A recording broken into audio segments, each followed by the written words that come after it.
আমাদের দুজনে একটা সুন্দর ভিডিও হবে যেটা শীর্ষা দেখবে। আর কারোর চরিত্রে এত দাগ নেই, আমার মুখে যত দাগ আছে।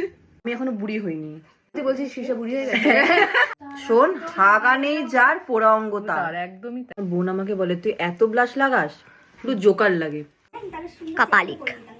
এই যে চোখের তলায় কালো দাগটা, হ্যাঁ সেটা তোমার জন্য হয়েছে। তোমার জন্য। যদি তুমি আমাকে না জ্বালাতে আমার চোখের তলাটা সাদা থাকতো, আমার মুখটা আরো পরিষ্কার থাকতো। সুন্দর মেহেন্দি পড়েছে। না পাতা লাগাবো।